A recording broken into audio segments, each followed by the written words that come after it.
Bueno, buenas noches a todos. En la clase de hoy me inspiré en esta semana, bueno, sí, esta semana estuve en Buenos Aires, fui a almorzar con un amigo, con una persona, y vi sobre la mesa este libro, un libro de Coelet. Eh, Coelet es de Eclesiastés, se dice en castellano, un libro de Shlomo Amelech, para vamos a contar un poco. Cuando lo vi dije, uy, qué buen libro. Entonces me dice, ¿te gusta? Me regaló dos. Entonces le digo, ¿sabes qué? Voy a dar un shiur basado en Coelet y también, bueno, obviamente lo voy a relacionar con la parashá de la semana.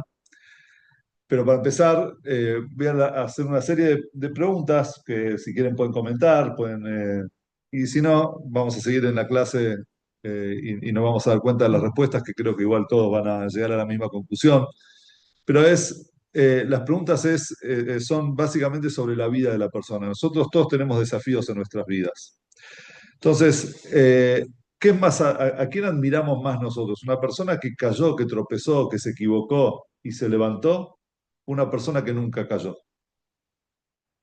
Esa es una pregunta. Otra pregunta es, nosotros cuando nacemos, nacemos puros, no hay chicos malos. Hay malos hábitos que uno, por la infancia, por la casa en la que se crió, quién lo educó, etcétera, puede llegar a aprender ciertas características. Pero un chico cuando nace, un bebé cuando nace es puro, es bueno, es un recién nacido. Entonces, ¿qué, por qué si Dios quiere que seamos personas puras, ¿por qué no nos mantiene en un estatus, en un estado de nacimiento, de recién nacido todas nuestras vidas? ¿Por qué nos hace caer, nos manda desafíos en los que desafíos que tenemos que superar y muchas veces no los superamos, etcétera? Y, y otra pregunta es, ¿qué es lo que nos define más a nosotros, a nuestra personalidad, a nuestro ser? Esos momentos de caídas, esos momentos de dificultad o los momentos de éxito.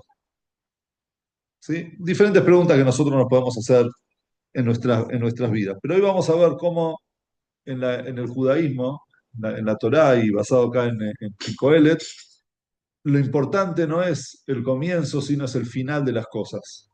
Lo importante no es el punto de partida, sino es la meta final de la persona. Coelet, ¿qué es Coelet? Coelet es un libro, uno de los tres libros que se le atribuyen, que sacó Shlomo Amelech. Shlomo Amelech, el rey Salomón, el más sabio de las personas, Dios le preguntó qué quería recibir, si quería recibir riqueza, si quería sabiduría. Entonces él dijo sabiduría, entonces le dio sabiduría y también riqueza. Hijo del rey David, en su época fue la época de oro del pueblo de Israel. El pueblo judío en la tierra de Israel había paz. Él construyó el sueño de su padre, que era el primer templo, el primer Bet HaMikdash, lo construyó Shlomo Amelech. En su momento Israel no tuvo guerras. Su padre David había vencido a todos los enemigos y era una persona sabia, tan sabio que se lo considera el hombre más sabio que hubo en la tierra. Todos conocen los juicios del rey Salomón. Es una persona, una figura importante y conocida en nuestra historia. Él escribió tres libros, o por lo menos hay tres libros que llevan sus enseñanzas. El primero fue Shir Hashirim, el Cantar de los Cantares, del rey Salomón. Son poemas que parecen poemas de amor, pero en realidad el que lo lee como poema de amor le está faltando respeto al libro porque es todo un libro. El libro habla del amor y la relación entre la persona y Dios. Después sacó Mishlei. Mishlei es Proverbios, los Proverbios del rey Salomón. Y según Midrash, el último de los libros que lo sacó en su vejez, al final de sus días, era Coelet, Eclesiastés. Y cuando uno lee sus libros, el primer libro es pasional, es Shir Hashirim, Cantar de los Cantares, puro amor, puro fervor. Después llega a Mishlei y nota a un Shlomo Melech más centrado, también con mucha sabiduría, pero no tanta pasión como había en Mishlei, como había en Shir Hashirim, el Cantar de los Cantares. Y por último, cuando llegamos a Coelet, uno aparentemente puede llegar a ver, digo entre comillas, porque en realidad es todo lo opuesto, todo lo contrario, ve un Shlomo Amelech con los brazos, digamos, ya como que bajó los brazos, un Shlomo Amelech tan sabio que al final se da cuenta, como empieza el libro, Hebel Abalim, Amar Coelet, Coelet dijo, todo es vanidad. Hebel, ¿qué es? Hebel en hebreo es el aliento. Así como el aliento cuando sale de la boca ya se pierde, él dice, este mundo en definitiva es Hebel Abalim. Es todo vanidad. No hay nada en Hadash Tahat Hashamesh, no hay nada nuevo fuera del sol. Todos los ríos conducen a los océanos y los océanos no se llenan más por los ríos, no se ve que el océano se hace cada vez más grande. Y al final el océano se evapora y las nubes hacen caer la lluvia que llena de vuelta los lagos, que las montañas de hielo, los ríos, el mar. Es decir, todo al final es todo lo mismo. Dorolej Bedorba, una generación se va, otra generación viene. En definitiva, Shlomo Melech estaba en una búsqueda de cosas importantes que había en la vida y se dio cuenta que todo en realidad, no importa lo que vos hagas, al final todo lo maneja Dios. Entonces él se pregunta, dice, ¿qué es lo que nos separa a nosotros de un animal? Si en definitiva nosotros morimos, ellos también mueren. Todo vuelve a la tierra.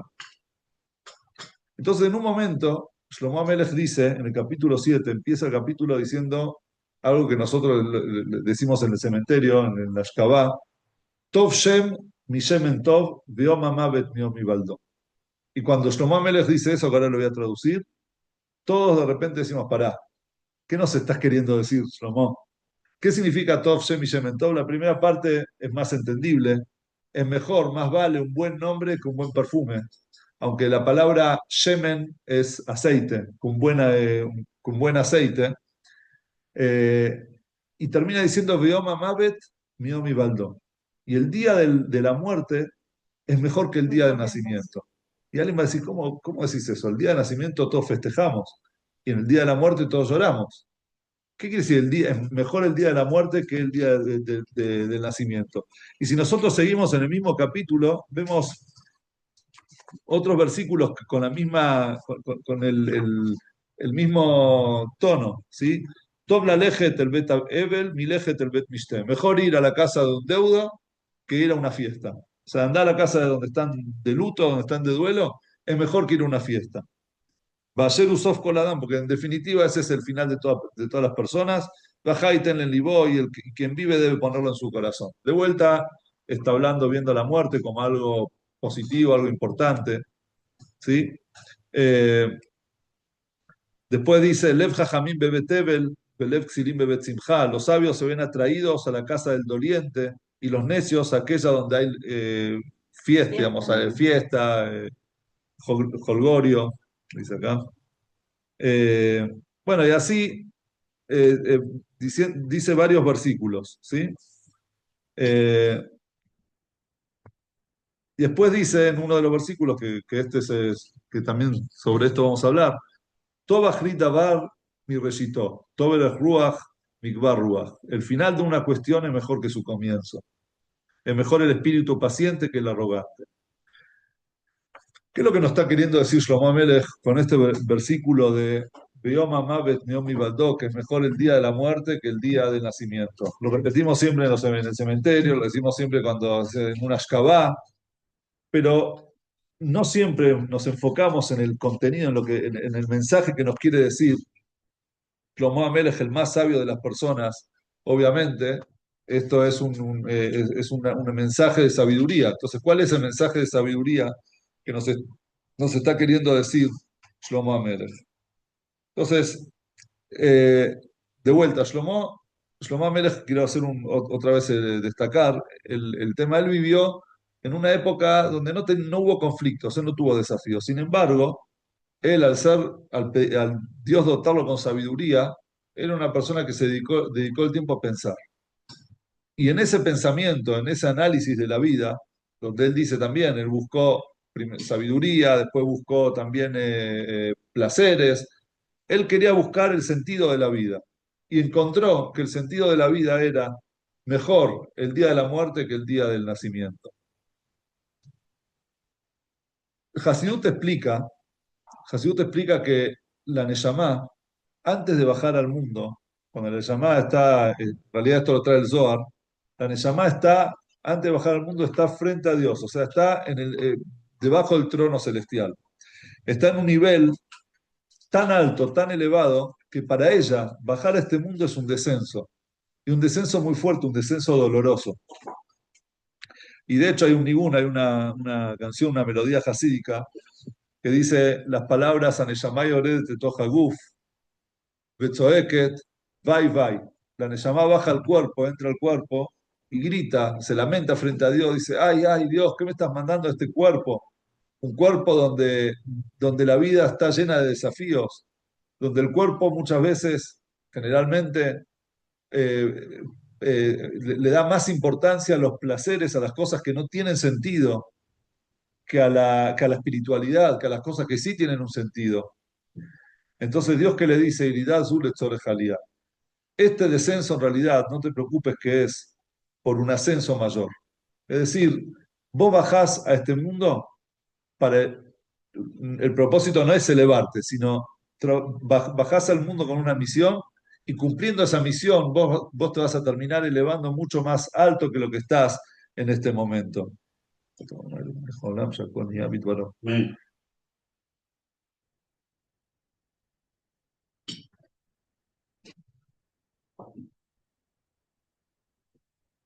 Entonces, teniendo esto en cuenta, nosotros vemos que en realidad en la vida, el nacimiento de una persona, es un comienzo de una misión.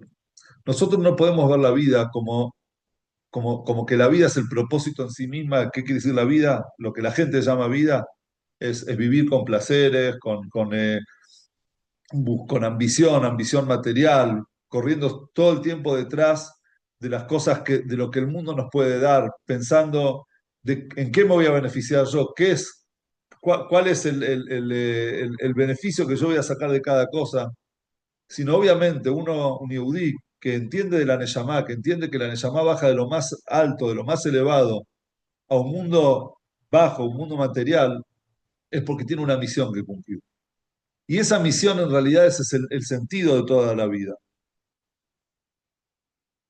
Y, una persona que no cumple esa misión, una persona que no está enfocada en esa misión, obviamente que el final, el destino, digamos, de su vida, va a ser una vida vacía.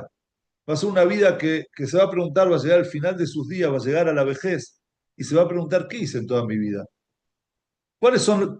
O sea, me beneficié en un montón de cosas materiales, pero ¿qué es lo que realmente me estoy llevando a algo que me llene, que yo pueda decir, dejé una huella en este mundo, dejé una huella en mi paso por este mundo?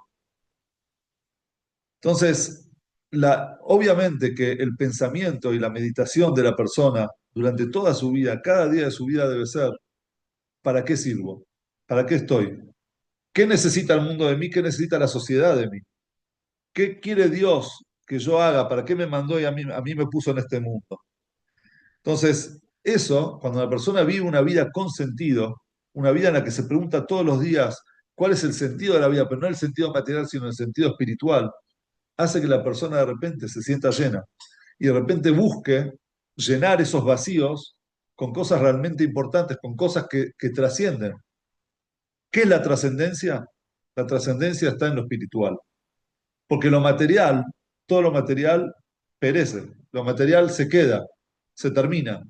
Lo único que puede, que es para siempre, son aquellas cosas espirituales que nosotros logramos cosechar. Y desde ese lugar, desde ese punto, con esa visión, con ese enfoque de vida, es que Shlomo Amelech nos dice a nosotros en Coelet, mejor es el día de la muerte que el día del nacimiento. Un segundo, voy a poner- Bueno, seguimos. Entonces, sobre esto dijo Shlomo Amelech en Coelet, eh, Tov Shem y Shemen Tov Yom HaMavet Yom Hivaldo. Es mejor un buen nombre, un buen perfume, es decir, el perfume es algo que beneficia a los que están alrededor de uno. Pero un buen nombre no se termina, el perfume en algún momento deja de olerse. El buen nombre queda para siempre. Una persona, por más que lo perfume en el último día de su vida, nadie más lo va a sentir, pero su buen nombre sí iba a quedar. Esa es la trascendencia. Tov Shem, mi Shemen Tov. Mejor un buen nombre que un buen perfume. ¿Por qué? Porque vio Mamavet mi Baldó. Porque al final, el día en el que la persona se va, es mejor que el día en el que uno nació. Porque el nombre va a quedar hasta y después va a pasar el día de su muerte también. O sea, va a trascender al día también de su muerte. Shlomo Amelech no nos dice eso desde el aspecto de la tristeza, desde la depresión, que Yom HaMavet, mirá el día de la muerte, sino todo lo contrario. Shlomo Amelech, como nos dice Rashi sobre el Coelet, nos dice lo siguiente. ¿Qué quiere decir que mejor el día de la muerte que el día de nacimiento? Es que cuando una persona nace en realidad, nace un potencial, nace un futuro. Nace una persona que puede llegar a ser una persona influyente, una persona grande, una persona importante, puede llegar a ser una persona con sentido, una persona que cumplió su misión en este mundo o no. Quiere decir que lo que nace en realidad es un potencial, pero cuando la persona se va de este mundo, se va con una realidad, se va con una vida vivida, con momentos, con una huella en este mundo. Y por eso es mucho mejor el día de la muerte que el día de nacimiento. Y Rashi nos trae ejemplos, que lo traen también otros mefarshim. Dice lo siguiente: Noldá Miriam, cuando nació Miriam, ¿sí? La hermana mayor de Moshe, en Acolio Din Mai. La gente no sabía, y nació una nena, más alto, nació la nena. ¿Alguien sabía que la nena que están naciendo ahora iba a ser Miriam, la que cuando ella murió, el pozo, el manantial de agua que llevaba al pueblo de Israel, que acompañaba al pueblo de Israel en el desierto, iba a desaparecer? Que en mérito de ella, milagrosamente un manantial constantemente eh, saciaba al pueblo de Israel con agua. Nadie sabía, porque cuando nació Miriam, nació un potencial, pero cuando se va Miriam, se lleva con ella, deja una huella, una marca de la vida que ella vivió. Lo mismo también a Aarón. Aarón nació. ¿Alguien se imaginó que Aarón, cuando todos dijeron más alto, nació un varón, vino el varón, que Aarón iba a ser el Cohen Gadol, el sumo sacerdote, que por mérito de él iba a haber una columna de fuego por la noche, una columna, una nube durante el día acompañando al pueblo de Israel en el desierto, protegiéndolos de todos los peligros que pueden llegar a haber en el desierto. ¿Alguien se imaginó que este Aarón iba a ser la persona que Oev Shalom, pero Dev Shalom, que perseguía, amaba la paz y perseguía la paz? Que todo el pueblo de Israel lo lloró en su muerte. ¿Por qué? Porque cuando nació Aarón, nació un potencial, nació un futuro. Pero ese futuro, ese potencial, no sabíamos si se iba a hacer realidad. Pero cuando murió Aarón, todos dijeron, murió una persona que nos marcó para siempre, una persona que perseguía la paz. Y Rashi termina diciendo también, Vejen, Moshe, Moshe también, cuando nació Moshe, alguien se imaginó, y todo felicidades, le dijeron a Yochebed, lo tuvieron que esconder. ¿Alguien se imaginaba en ese momento que Moshe iba a ser Moshe? ¿Que nos iba a dar la Torá? ¿Que por mérito de él iba a caer el maná del cielo? Nadie se lo imaginaba. Pero cuando murió Moshe, todos de repente dicen, este es el gran Moshe que Dios no lo enterró para que la gente no lo idolatre. Imagínense ustedes la grandeza de Moshe, que la gente, que Dios dijo, si lo dejo, si marco su tumba, la gente lo va a terminar idolatrando.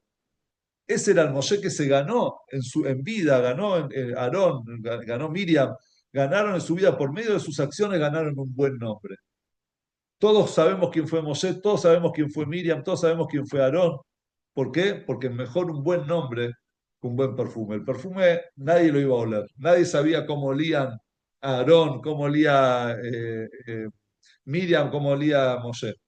Y un buen perfume no es un perfume físico, se refiere a todas las posesiones materiales que tenían las personas. Nosotros no sabemos el patrimonio de Moshe, pero sí sabemos que Moshe donó todo lo que faltaba para el Mishkan, que era, puso toda su plata en Sedaká, lo que él tenía, es decir, Sabemos las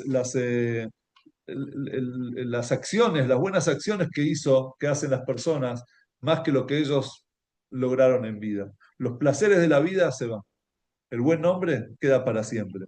Eso es lo que nos dice a nosotros Shlomo Amelech. Por eso también cuando nos dice después, el final es mejor que el comienzo. ¿Por qué? Porque el comienzo, no sabes qué va a pasar, es un comienzo, un comienzo. De hecho, hay un Midrash, Coelet Rabá dice, trae un ejemplo. Dice, en el puerto había un barco que estaba por zarpar.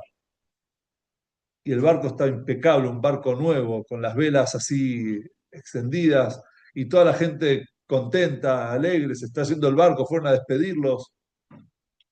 Había una persona, un piqueaj, dice, una persona astuta, una persona inteligente, y dijo, ustedes que están alegres por un barco que está por zarpar, que no saben si no lo va a agarrar una marea, se va a hundir, yo me voy a poner contento por el barco que está viniendo ahí, que está llegando, se está acercando al puerto, que está medio roto, la madera media gastada, las telas medias, las velas medias agujereadas, los marineros medio sucios, pero que logró llegar a puerto, ¿sí? Logró llegar a tierra firme y trajo consigo un tesoro. Logró hacer cumplir el objetivo que hizo. Entonces, ¿por quién nos vamos a alegrar?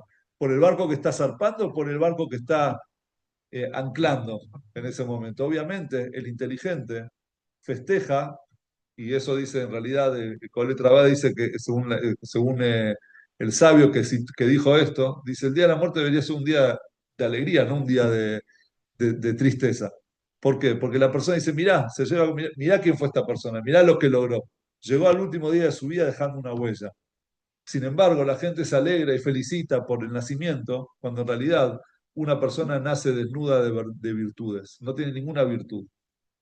Las virtudes nosotros las vamos cosechando durante nuestras vidas. Dice el Zohar que la persona, bueno, que el alma, la Neshama, está en lo alto, está bajo el trono celestial.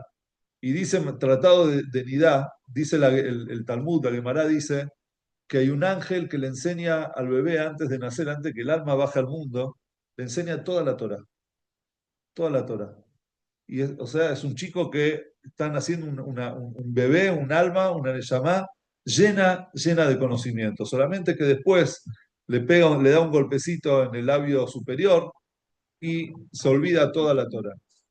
Entonces, claro, la pregunta es, si ya nos enseñó toda la Torah, ¿por qué no nos mantenés con toda la Torah? Imagínate lo que hubiésemos sido todos si nacíamos sabiendo, nacíamos conociendo toda la Torah.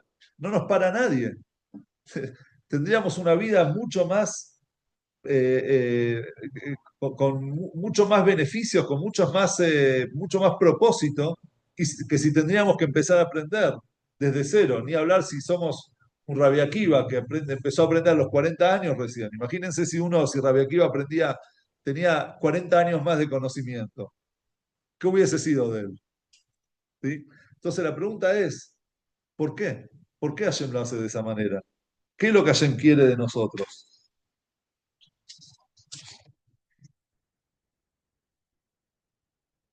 ¿Para qué bajamos nosotros a este mundo? Viene el Tania, el libro del Tania, y nos dice lo siguiente. Dice, la Neyamá baja a este mundo con un propósito. ¿Cuál es el propósito? La Soto Baraj dirá Betachtonim. Hacerle para Dios una morada en este mundo. ¿Qué quiere decir eso? Dios es todopoderoso. No hay nada fuera de Dios. Entonces Dios necesitaba, quería, tuvo ganas de reinar, de reinar sobre alguien, sobre algo. Entonces él hizo el mundo y puso en el mundo las Neyamot, puso los cuerpos. ¿Para qué puso los cuerpos? Justamente para que estos cuerpos, están Neyamá dentro de los cuerpos, puedan luchar contra la oscuridad, puedan luchar contra el mal que Dios mismo puso y plantó en este planeta. Es decir, cuando Dios crea a Adán y crea a Javá, ¿qué puso también? Puso a la serpiente. ¿Y por qué Dios no hizo un mundo sin prohibiciones? ¿Por qué no hizo un mundo sin un árbol, un árbol que esté prohibido, un fruto prohibido, y sin una serpiente que incite a Jabá a comer del árbol. ¿Por qué lo puso? Entonces, justamente Dios lo puso en este mundo para ponernos a nosotros un desafío.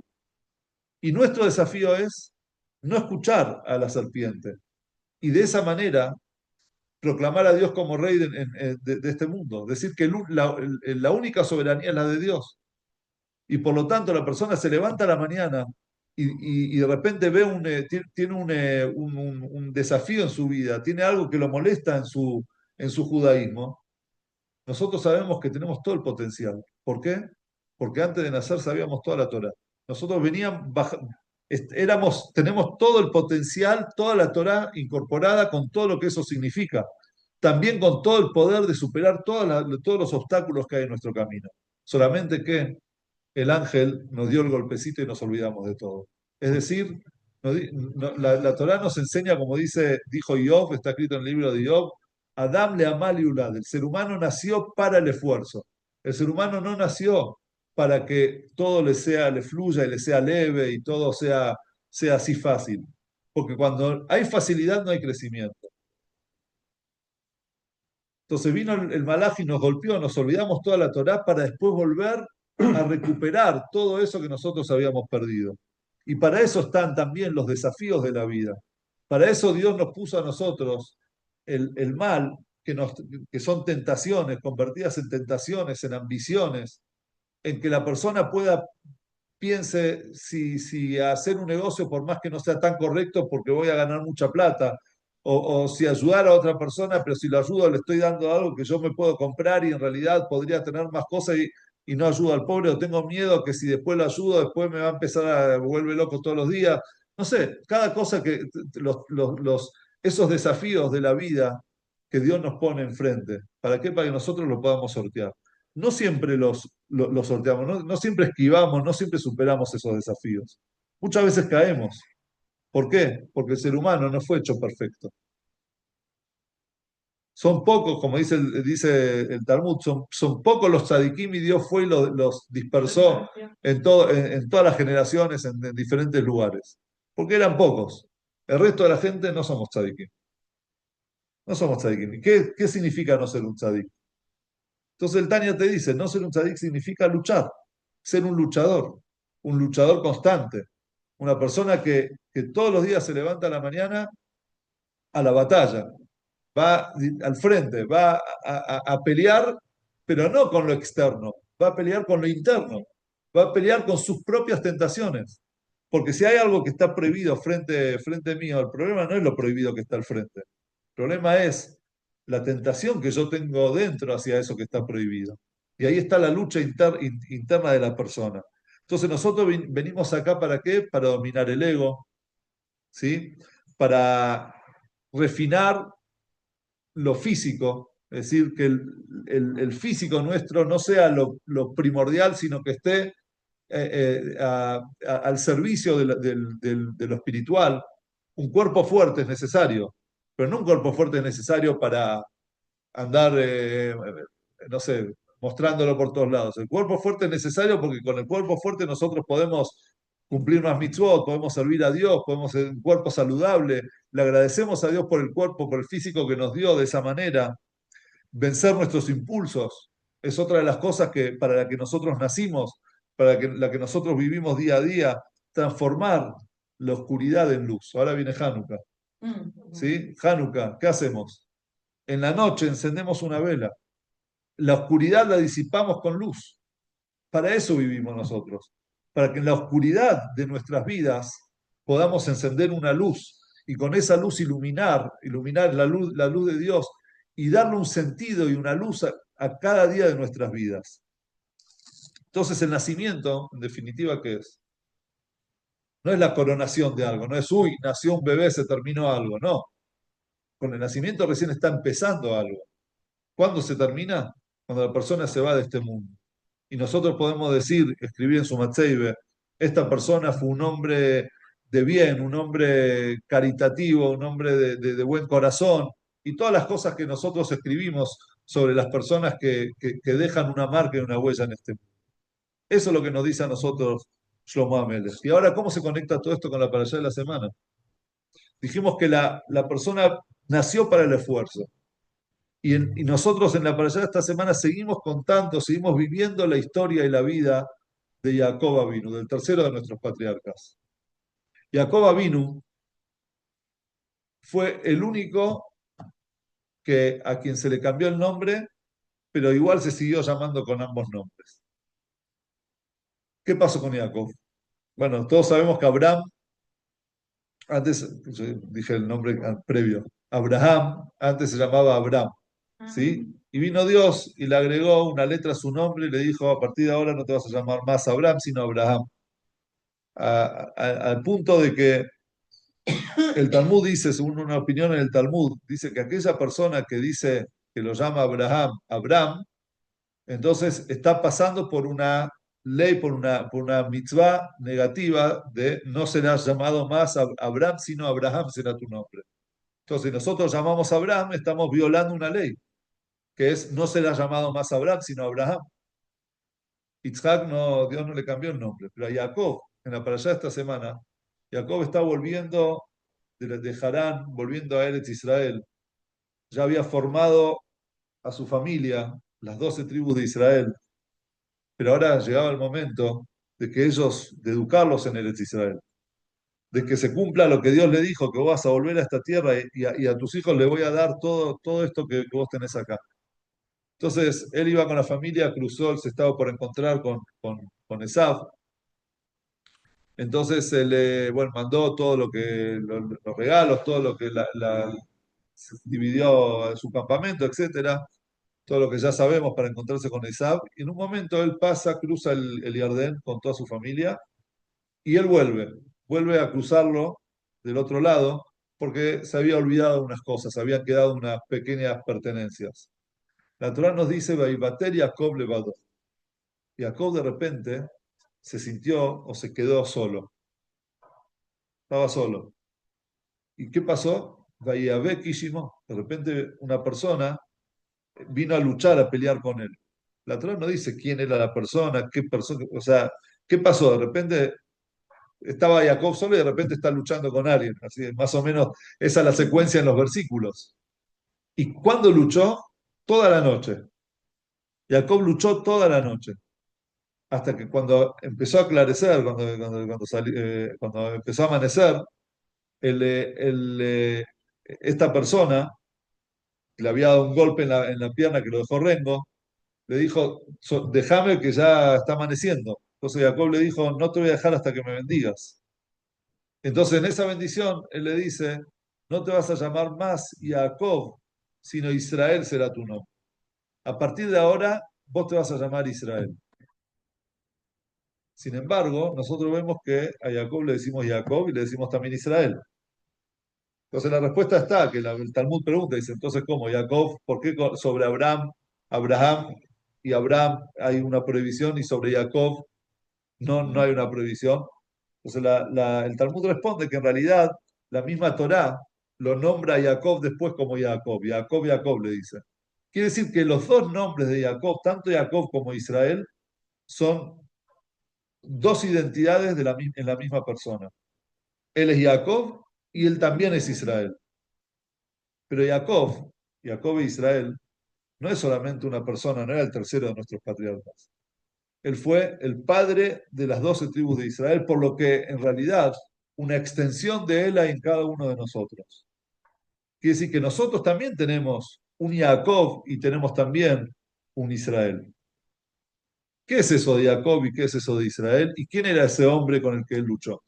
Entonces, bueno, los comentaristas dicen que era en realidad un emisario, un ángel de Esab, que había luchado con él, que lo mandó digamos, a luchar con Jacob, pero como era un ángel, entonces Jacob logró vencerlo, el ángel del mal, pero Jacob logró vencerlo y como era un ángel le pidió que lo bendiga, etcétera.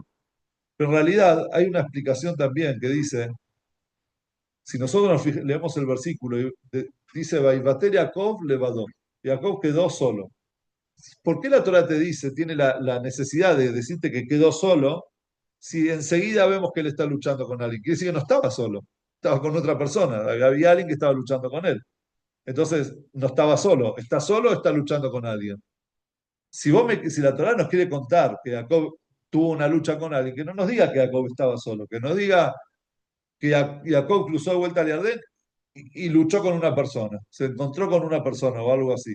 ¿Qué es el estaba solo? Estaba solo, según una opinión, creo la fuente es el Sfat Emet, dice que en realidad no había una persona con quien Jacob luchó, no había un ángel con quien Jacob luchó. Jacob luchó con él mismo.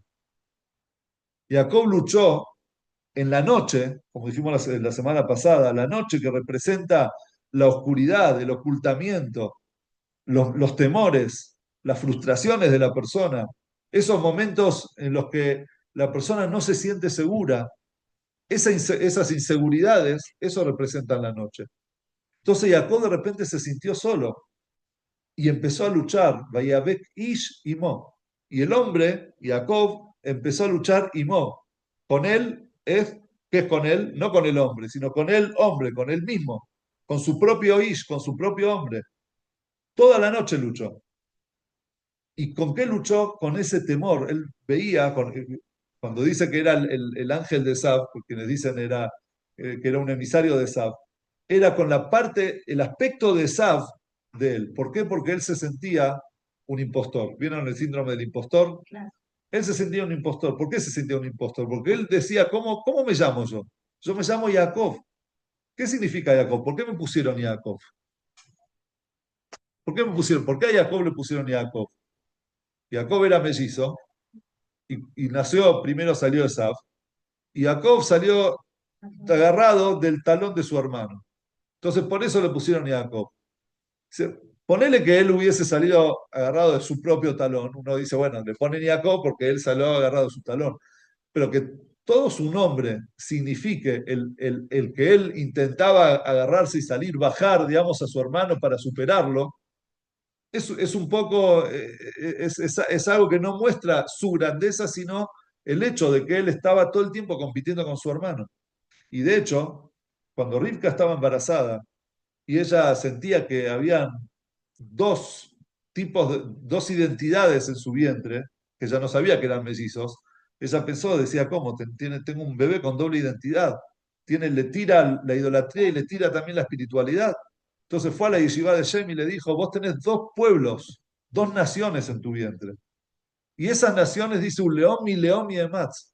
Uno se va a agrandar, o sea, se va a hacer fuerte a costas del otro. Es decir, cuando uno esté fuerte, el otro va a estar débil. Y viceversa. Esa va a ser Jacob y Esaú. Entonces Jacob se sentía un impostor, le tuvo que engañar a su padre para tomar las bendiciones de su hermano, vestirse con las ropas de Esaú. O sea, externamente mostrarse como un Esaú cuando él internamente era un Jacob. Jacob, el nombre Jacob, era el nombre de un impostor. Eso se sentía Jacob. Entonces, cuando Jacob se sintió solo, en ese momento, en la oscuridad de la noche, y empezó a luchar consigo mismo, decir, pero ¿qué soy un Jacob? ¿Esa va a ser toda mi vida? Tengo que estar luchando todo el tiempo con un Esab, con mi sombra, todo el tiempo luchando con con el mal en todo momento. Entonces él luchó toda la noche hasta que amaneció. Cuando el amanecer significa ese momento en el que él entendió algo importante. ¿Qué es lo que él entendió? Vos no te vas a llamar más Jacob. Ahora, a partir de ahora te vas a llamar Israel. ¿Por qué? Kisarita y Meloquim Batujal. ¿Qué es? Mientras Jacob viene de la palabra Akev, que significa talón, ¿qué es Israel? Israel es las letras de Li Rosh. Li Rosh es yo tengo cabeza. Vos no sos talón, sos cabeza, sos Rosh. Vos tenés la posibilidad de superar todos esos momentos, esos escollos de la vida, esos momentos de dificultad. Pero que sepas que para ser Israel tenés que luchar con vos mismo. Para ser Israel tenés que pasar una noche luz, tenés que pasar la oscuridad, tenés que superar esos miedos, superar los temores, las inseguridades de la vida. Pero entonces, ¿por qué Jacob se sigue llamando Jacob y no quedó como Israel solo?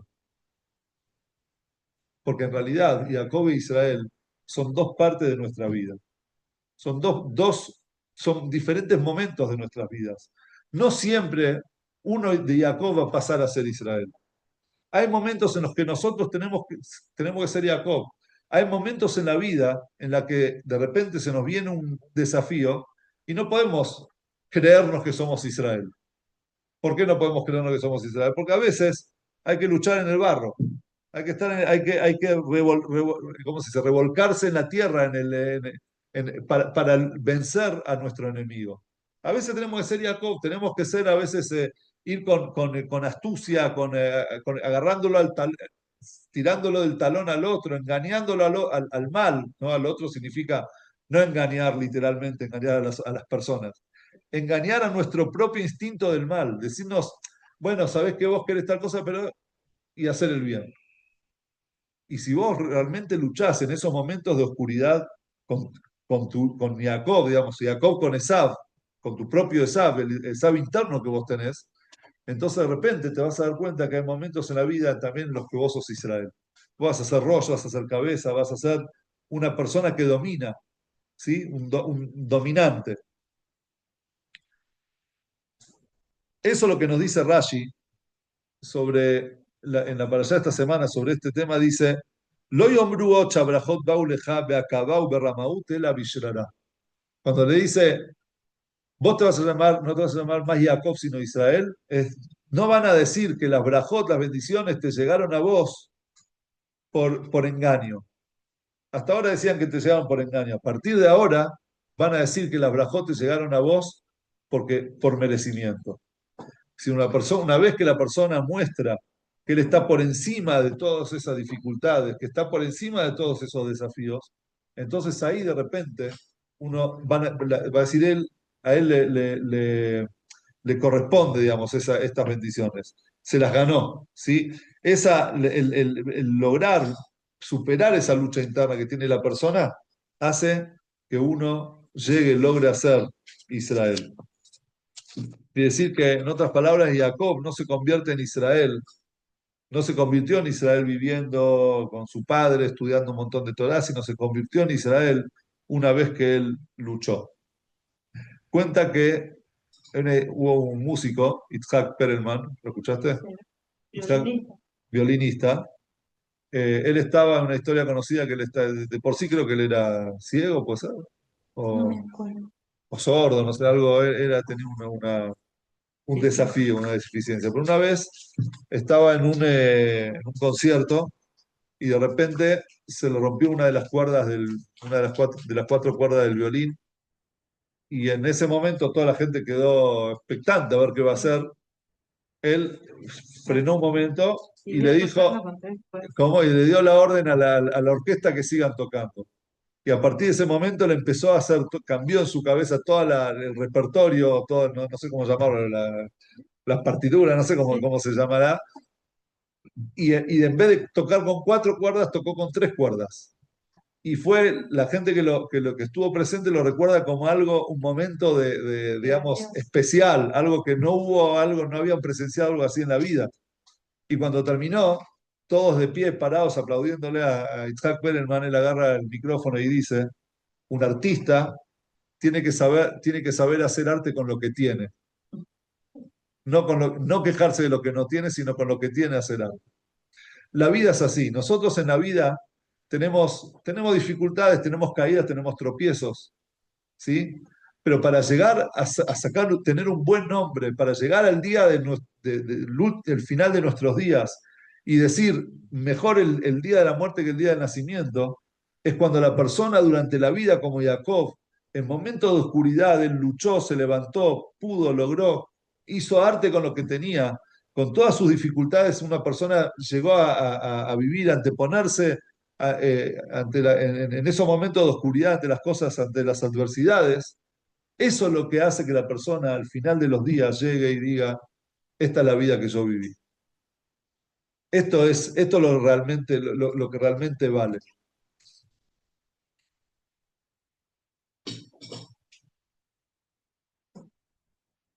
Cuenta la Torá que Jacob en el camino, cuando se estaba, después de que se encontró con Esaú, eh,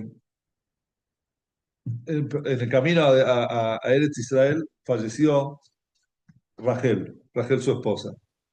Rachel en el embarazo, en el parto en realidad de Binyamin, el último de sus hijos falleció. Y él no la enterró en Meharat Machpelah, en Hebrón, donde estaban enterrados ya Adán y Jabá, donde estaban enterrados sus abuelos, Abraham y Sará, sus padres, Isaac y Rivka, donde él iba a ser enterrado en un futuro, junto con su esposa Lea. Él podría haberla enterrado ahí. Sin embargo, ¿dónde la enterró? En el camino, en Betlehem. Dice Rashi, ¿por qué Jacob la enterró ahí en ese lugar? Rashi dice porque Jacob vio con Ruach HaKodesh, él vio, digamos, que en un futuro sus hijos iban a ser desterrados de Eretz Israel. Iban a pasar en ese destierro, en ese exilio, iban a pasar al lado de la tumba de Rachel y le iban a pedir en la tumba de Rachel, Rachel, por favor, pedí por nosotros. Y eso es lo que dice el profeta Irmiau. Kol Barramán Ishma, Rachel me bakal banea. Años después, el profeta Irmiau dice, hay una voz, un llanto en la colina, se escucha un llanto en la colina, es Rachel que está pidiendo por sus hijos. Me anale Inajem Albanea Kienenu, ella eh, no encuentra consuelo por sus hijos, ¿sí? Mientras ellos estén en exilio, y por eso ella llora. Entonces Dios le responde, mi Nicolás, mi veji, mi dimá, no llores más, y el Sahal y Fulatej, tu accionar va a tener una recompensa, Beshabu Banim Likulam, no te preocupes que yo voy a devolver a tus hijos, los voy a traer de vuelta a Eretz Israel, a tus fronteras. Cuenta